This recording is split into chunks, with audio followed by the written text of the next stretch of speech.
और इसलिए उसका सर्वत्र जो संकेत आता है का एक भगवान शंकर से के मस्तक पर निवास करने वाली गंगा और दूसरी गंगा भगवान शंकर के हृदय में।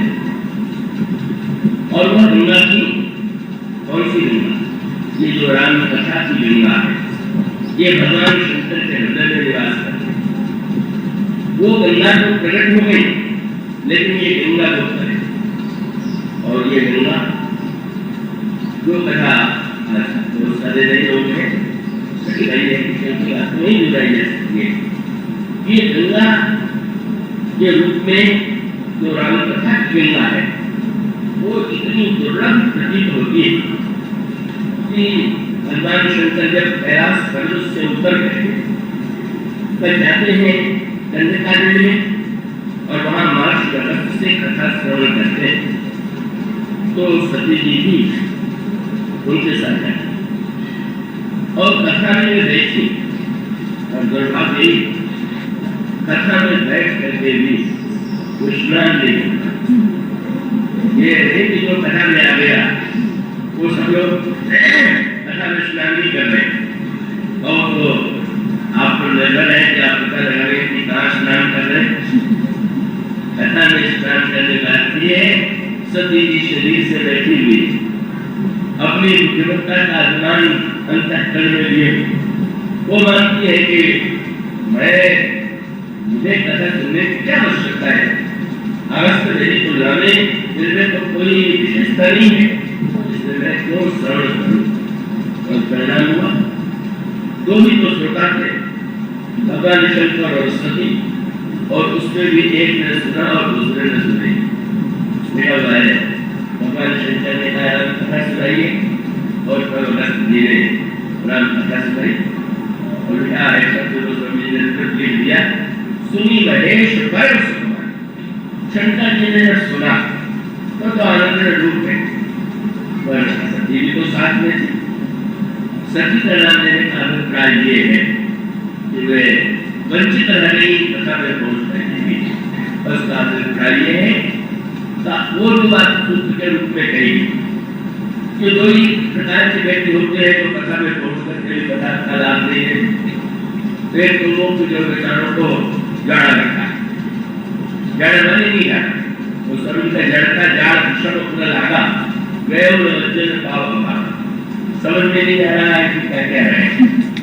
तो कोई चुटकुला हो, कोई मनोरंजन की बात हो तो विचारों को लगता है कि हाँ काम की बात है। अब कोई भी इतनी गंभीर बात है तो लगता है कई बार तो सुनता है जैसे कि कथा तो मेरे से क्यों ऊपर से निकल गई। मैंने एक कहा कि ठीक है सिर तक आ जाए तो भी लोग तो ऊपर से निकल गई इसका क्या उपाय। उसका अभिप्राय ये है कि जो समझ नहीं सकता नींद ले रहा है वो भी और दूसरा वह है कि समझता खूब है, बड़ा बुद्धिमान है, पर बुद्धिमान होते हुए अपने बुद्धिमत्ता के अभिमान के कारण आदर पूर्वक श्रद्धा से न सुन करके मन में ही तर्क करता रहता है। ये बात भी सही है, ये भी ठीक नहीं।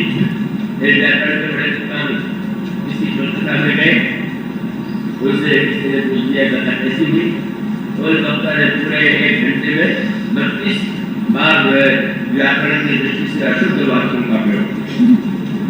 तो बना सोचिए कोई वो व्याकरण की पाठशाला में गए होते और वहां व्याकरण की अशुद्धि ढूंढते तो समझ में आता।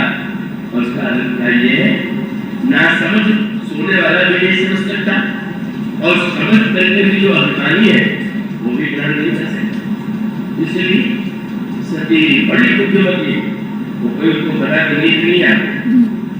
कहो तो पूरे दिन जागृत नहीं, लेकिन कहीं से कथा उन्होंने सुनी शंकर की आनंद है और वो कथा जैसी गंगा दुर्लभ है। गंगा कितनी कठिनाई से आई, इसी प्रकार से सती जी पूरे जीवन में भगवान शंकर ने पहले उनको कथा नहीं सुनाई, कथा में ले गए तो भी उन्होंने नहीं सुना और बाद में भी शंकर की और घटनाएं सती जी को सुनाते हैं। कोई राम कथा कभी नहीं सुनाते। और तब सती के जीवन में कथा न श्रवण करने से भ्रम उत्पन्न हुआ, मोह उत्पन्न हुआ असत्य उत्पन्न हो गया और उसका परिणाम हुआ अंत में भगवान शंकर की आज्ञा का तिरस्कार करके मुक्ता की यज्ञ में जाती है, वहां पर शरीर का बच गया। और तब जब सती अपने शरीर का त्याग करने लगी तो उन्होंने भगवान से प्रार्थना किया कि मैं मुक्ति नहीं चाहती, मैं चाहती हूँ कि मेरा जन्म हो। भगवान ने मुस्कुरा कर पूछा, आप किसकी पुत्री बनना चाहती हैं?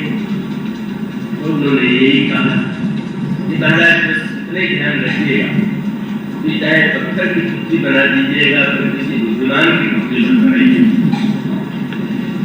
इसीलिए ऐसा नहीं बना।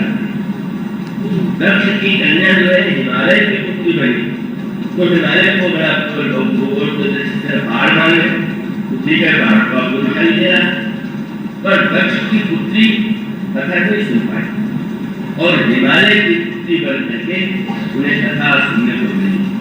और इसीलिए रामायण में बड़ा सुंदर बात क्या है, जब पार्वती जी कथा सुनने के लिए गई तो शंकर जी को प्रणाम किया और प्रणाम करने के बाद अपना नाम उन्होंने ऐसे तो पत्नी पति के सामने नाम ले, मेरा ये नाम है, मुझे तो अच्छा लगेगा। लेकिन पार्वती जी ने कहा तथा जो सकल लोक हितकारी सोई कुशल शरीर कुमारी, महाराज जो कथा सारे संसार का हित करने वाली है, शैल कुमारी बड़ी सुनना चाहती। शंकर जी समझ गए पार्वती जी का जन्म ये था कि आपने दक्ष कुमारी को तो सुनाया नहीं, अब तो मैं शैल कुमारी हो गई, अब तो सुनाइएगा।